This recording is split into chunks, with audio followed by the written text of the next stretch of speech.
So what's going on guys, Kids here, and welcome back to a brand new video. For today I will show you the best Viessa build guide in the first Descendant. So for this build I will show you what weapons and modules you want to get. Then I will explain every single skill and show you the best reactor stats and external components.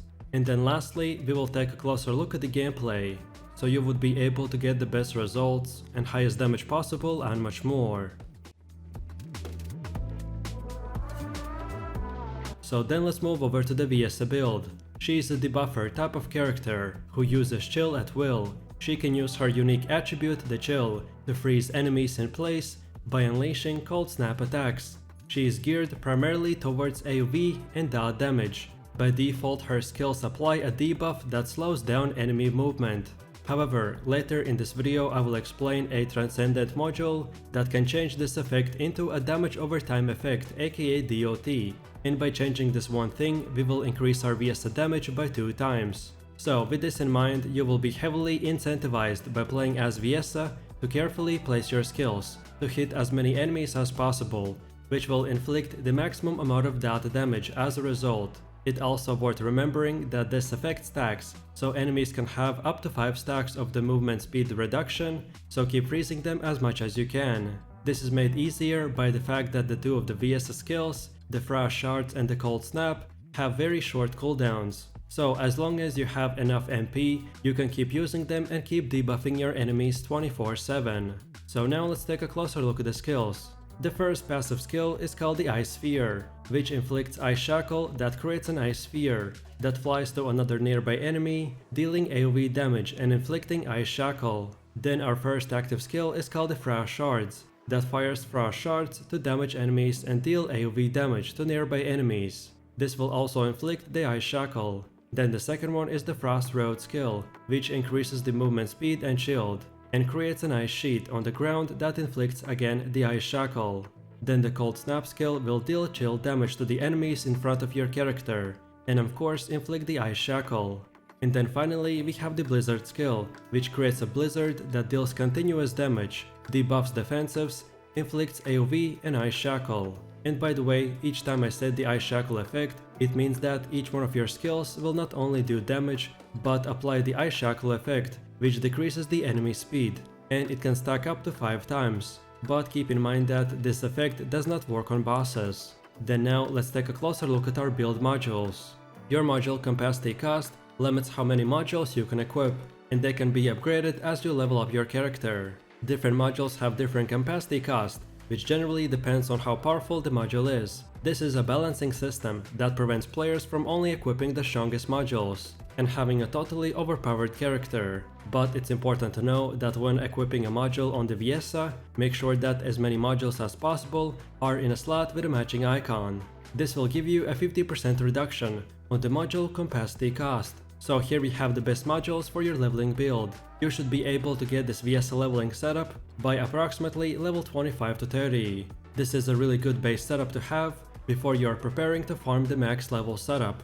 So we want to get the Nimble Fingers, that will reduce your skill cooldowns. Then the skill extension, which improves your skill duration. Then the skill expansion, which considerably increases the skill effect range. Then the Chill Specialist, which boosts the power of your chill skills. Then the Non-Attribute Master, which considerably boosts your skill power, with a smaller additional boost to the non-attribute skill power. Then the Dual Claws, that attack with the Dual Claw during sub-attack. Also they will increase your max module capacity.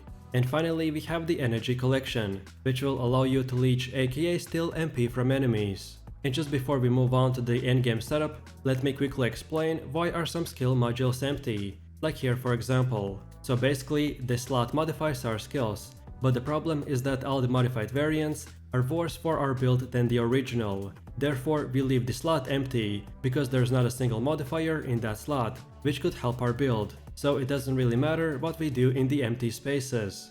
And after that is done, now we are ready for our max level module setup. So for the endgame build, I recommend to use the Hypothermy, which replaces the Ice Shackle with the Ice Needle, which no longer slows down the enemies, but instead deals continuous damage to the target. The damage increases with each stack up to 5, and like I said at the beginning of the video, this is the most important module that makes our whole endgame build 2 times better. because the hyperthermy module makes a significant change to how Viessa works, since the ice shackle effect applied by her skills will now deal damage over time to enemies instead of reducing their movement skill.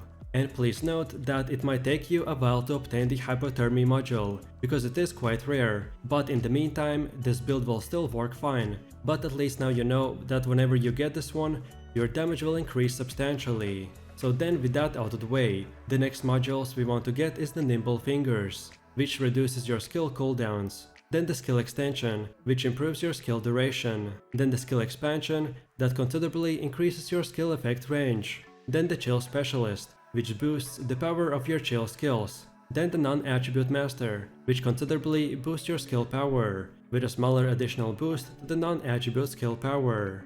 Then the Dual Class, that attack with the Dual Class during a sub-attack, also increases your max module capacity. Then the Entropy Acceleration, which slightly improves the max MP and skill critical hit damage. Then the Energy Collection, which gives you the ability to steal MP from enemies. Then Skill Range Mastery, which increases the skill critical hit damage, with a slight increase to the skill effect range as well.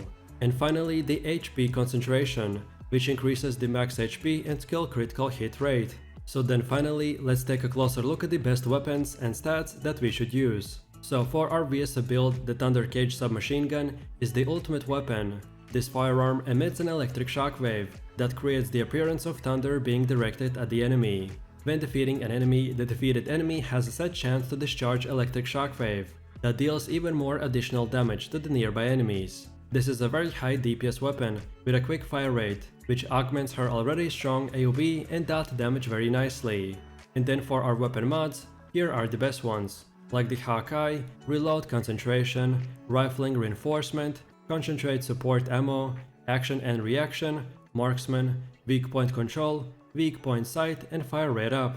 Then second of all, we have the Nazirstress Devotion, which is a hand cannon with a great secondary weapon potential. It works especially well if you're good at aiming and is confident at hitting enemy weak points. Hitting an enemy weak point with Nazir's Devotion reduces their defenses by 30% for 3 seconds, which indirectly buffs the damage of all of your attacks. A carefully aimed shot from this weapon makes it an amazing for single target boss fights.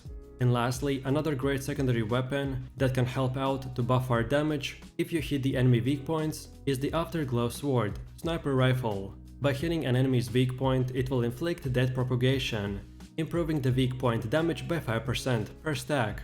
You can also get the extra critical hit rate when hitting commanders and other elite enemies with this weapon.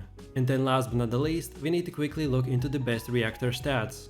So your reactor is a very important item that determines your skill damage and can also include extra modifiers that buff certain aspects of your build. The better your reactor is, the more damage your skills will deal to enemies. I recommend prioritizing using a reactor with a high skill power and sub-attack power. Look out for a reactor that buffs chill and or dimension skills, as most of the Viessa skills will fall into these categories. And after that, look out for reactors with a boost to your skill critical hit damage, which will improve the amount of damage dealt when you land a critical hit. Also look out for optimization condition that you can easily fulfill with your Viessa build. So for example, we have a reactor that requires an equipped sniper rifle to meet the optimization condition. Meeting the condition increases the skill power of your reactor, so keep in mind that it's very important to meet the conditions of your reactors. Our Viessa's attribute is chill and her skills use fusion and tech, which means that you want to pick a reactor with a frozen mixture that boosts the chill and fusion type,